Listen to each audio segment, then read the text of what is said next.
is not just an art form. It's a way to express creativity, of course, but it's also a way to document timestamps and keep my memories safe. When I look back at my journals from high school, I'm not only reminded of the time that has passed and how different my style is now, but also how different I am, to see how I've grown, both in my creativity and my soul.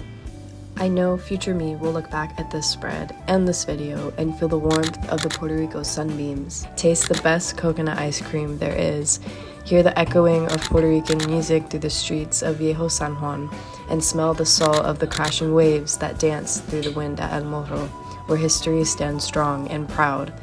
Despite Viejo San Juan being the main tourist spot, it really is so full of beauty, culture, and history. It has a special way of making you feel so connected to every bit of the island.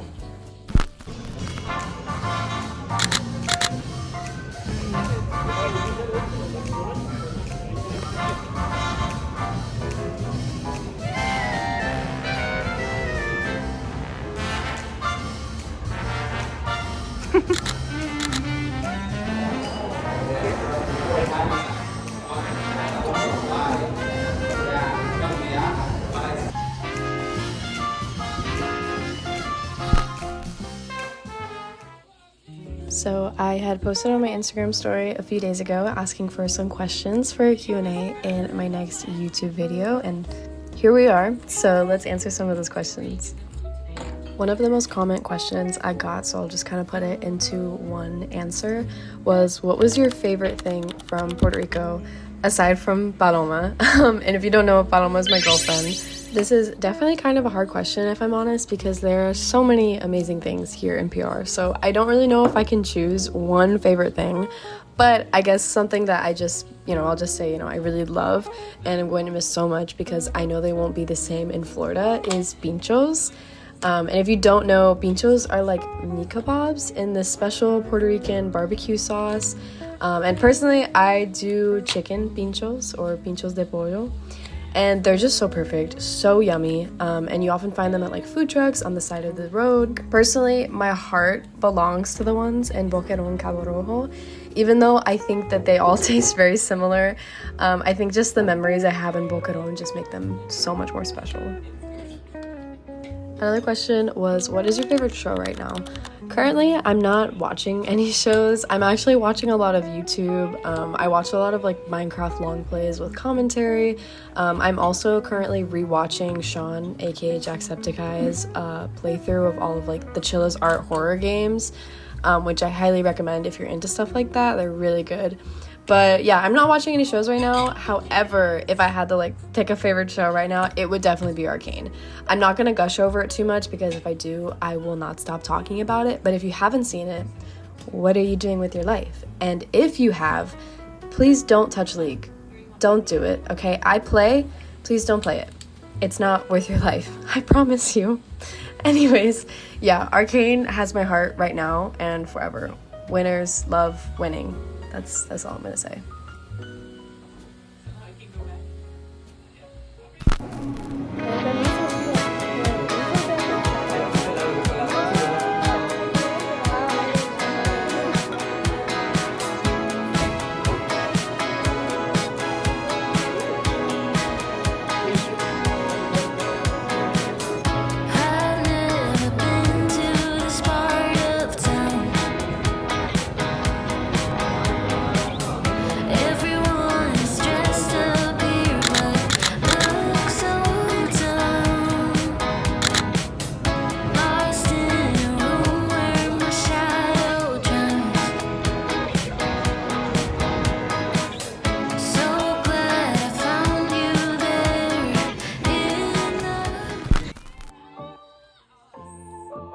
Okay, we're back with some questions. This one isn't really a question, but I wanted to answer it anyways because I love talking about my book.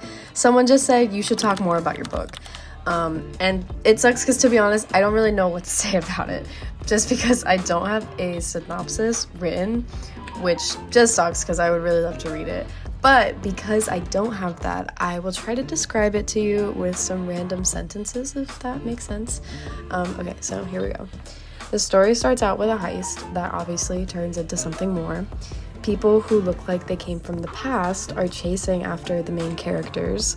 A long-time prophecy will either be the future or the end of the realms.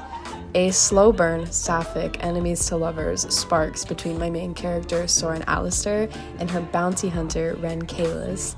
The history of the realms is basically clawing its way from the darkness, literally and figuratively, because there are these like monsters that linger in the shadows and like the dark, which if anyone has a name idea for that kind of creature, I would really appreciate it, because I've been trying to come up with one for months and I can't for the life of me. And of course there's magic, mythical creatures, witchcraft, dragons, kind of. I'm not gonna explain that one further. So yeah, I think that's pretty much a good description of a lot of like, I guess, my favorite aspects of it. And hopefully you will someday see it on the shelves of Barnes & Noble. And if I ever write an official synopsis for it, I will 100% share it with you guys, because I really want to have that done. It's just been really hard because there are a lot of things that I don't know about my story yet. I'm still working on it. So yeah, I'll keep you guys updated with that though.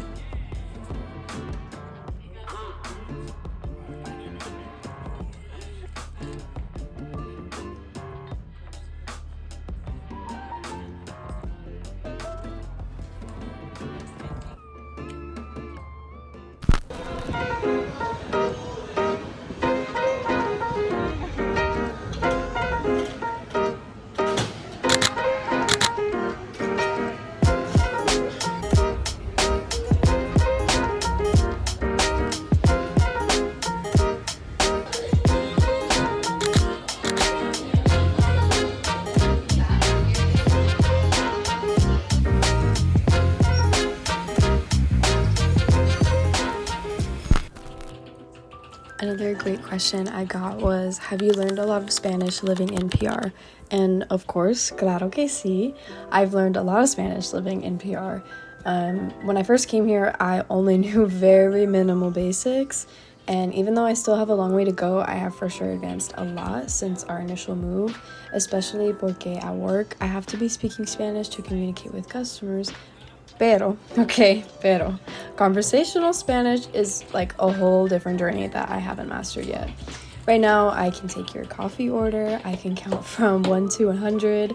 I always order for myself when going out to eat. Y también I can have como que a beginner conversation with context though.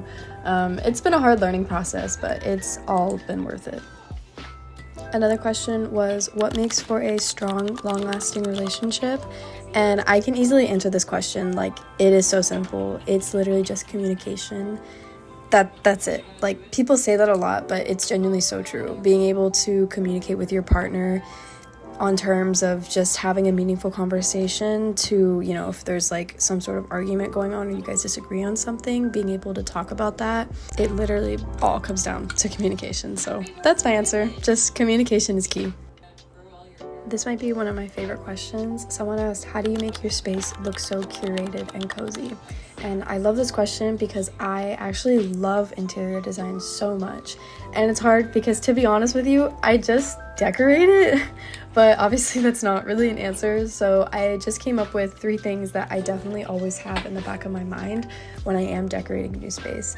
Those being filling it with things that make me happy, i.e. Studio Ghibli, books, figurines, art prints, posters, which seems really obvious, but I just think you can really personalize your space so much. I also always have some main colors and tones that I stick to. For me personally, that's warm tones, so think pinks, oranges, browns, and even though I'll always have my walls painted a warm toned white, I also will always have an accent wall of some sort. And lastly is just browsing on Pinterest, like many other people do, for inspiration. I literally owe the app my life. So yeah, I don't really have a process, but again, these are things that I do definitely think about, so I hope that they can help you guys too.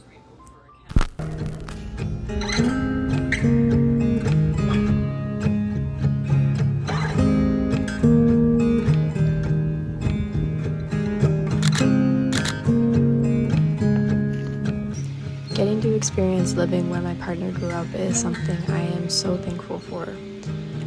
Learning about her culture, about her history, has been such an amazing journey. Our time here is something so special to me, despite its many hardships.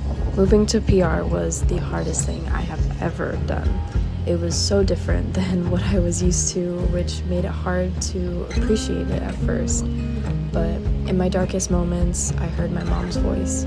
"You can do hard things, Caroline," which turned into "we can do hard things." Paloma and I have grown so much living here as individuals and as a couple. So this is not a goodbye, more like a see you soon, Puerto Rico.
You all are doing really well, and I hope you enjoyed this video. I had such an amazing time filming it, editing it.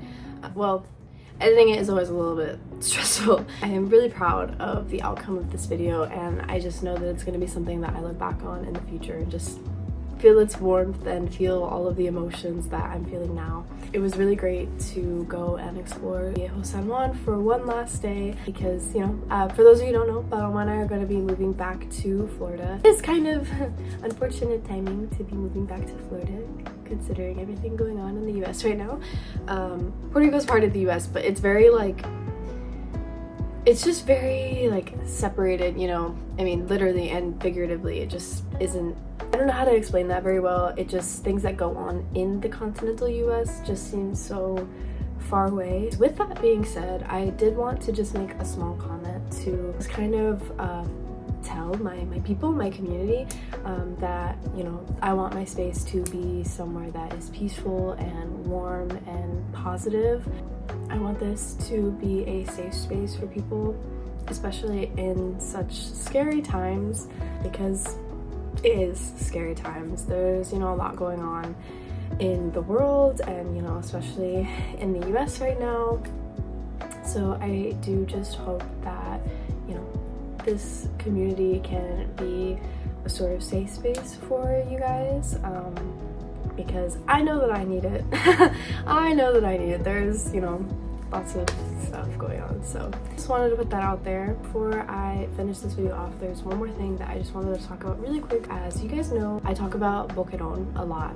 That's the place where I get the pinchos. That's also where Paloma and I go to the beach, and Boquerón is in CABO, which is below where Paloma and I live. Unfortunately, there is a hotel company that is trying to build on beaches in CABO Rojo. They're not only going to be charging for an astronomical amount of money, they're also going to be privatizing the beaches. And if you don't know, beaches in Puerto Rico are all public. Every single beach here is public because it's illegal to have a privatized beach in Puerto Rico. Saying that is very popular here is "Las playas son del pueblo," which basically just means the beaches are of the town, of the people. They belong to the people because the beaches aren't privatized and they're not supposed to be. There is a petition that you can sign to prevent or help prevent this hotel from being built and privatizing the beaches and raising the hotel prices like crazy. I'm gonna leave it in the description if you guys could please take just a minute out of your day to sign it. I will say as well, they're gonna send you an email after you initially sign to confirm your signature. So please go to your email and confirm your signature, otherwise it will not count. there's a lot of stuff like that is currently going on in Puerto Rico, and it's just not, you know, people in Puerto Rico know about it, but a lot of people outside of Puerto Rico don't know about it. So, you know, I know a lot of my community is not people in Puerto Rico, you know, a lot of people everywhere else. So this is my way of just trying to get it, you know, out there. So if you guys could share that as well, that would be so amazing. Again, I'm gonna leave the link in the description, and don't forget to confirm your signature in your email. With that, I hope that you guys enjoyed this video. I have lots more stuff planned. I'm so excited to share. So I'll see you guys later. Bye, friends.